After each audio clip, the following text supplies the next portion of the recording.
Welcome to my primary source analysis 2 on the historical artifact, the amulets of Thor's hammer. Starting off with some artifact background, beginning with the mythical Thor's hammer, Mjolnir. It is sort of created in the second part of Snorri Sturluson's Prose Edda, the myth titled "The Dwarves Make the Treasures for the Gods." Briefly in the myth, Loki uh, is his trickster self and cuts off all the hair of Thor's wife, Sif. After this, he has to go to the dwarves, the sons of Ivaldi, and they have to make 3 gifts. And then he goes to the Burke brothers, and they have to create gifts as well. And they create Mjolnir with its short handle, the one mostly shown in myth. And then some background on the amulets of Thor themselves. They're quite old. When I was looking for dates, I didn't see an exact date on them, but they were found mostly in hoards, some silver and iron ones, and they sort of have a lot of cultural significance to the people of Scandinavia that I'll get into more on the later slides. So now, Norse myths, use of Thor's hammer and how it's a weapon and a cultural significance. Starting out, a tool used as a weapon. So a lot of time in Norse mythology, it's seen as being quite violent, even though only 3 gods in their stories actually have weapons. One of them being Thor with his hammer, Mjolnir, and this sort of weapon is the perfect defense for all the Aesir against the mortal enemies, the frost giants, maybe the dwarves, as well as any other sort of creatures the myths have, such as the Midgard serpent, which Thor will defeat later on in the myths during Ragnarok. Now, the tool as a cultural significance, Thor's hammer was not just a weapon. At the death of Balder, it appears he used it as sort of a blessing for his funeral pyre.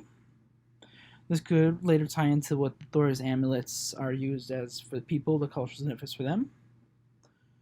It's associated a lot of the times with the creation of valleys and terrains. In the one myth where Thor, sort of accidentally, but still, hammers down 3 valleys, which could be a lot of what the Scandinavian people know as the terrain around them.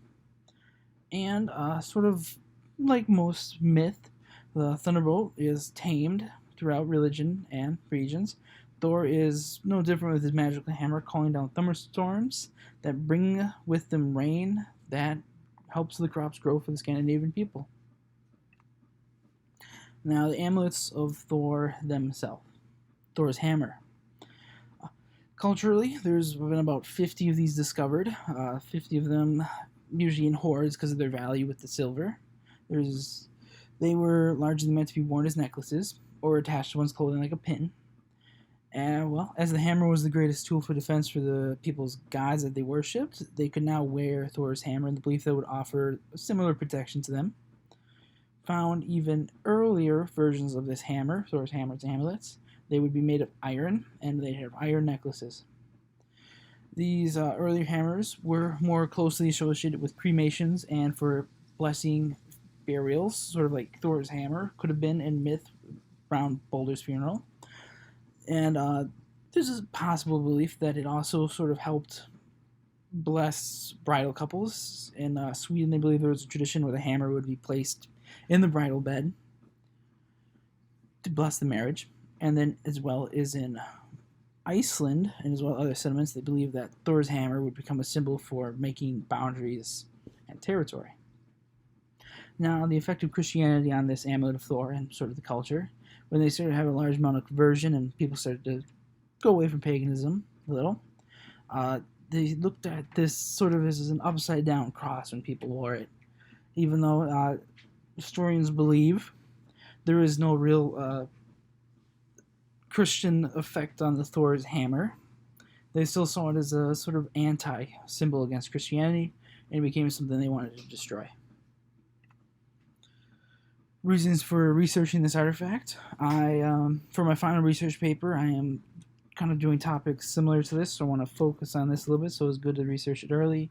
And then also I wanted to do my own interest in mythical artifacts and stories.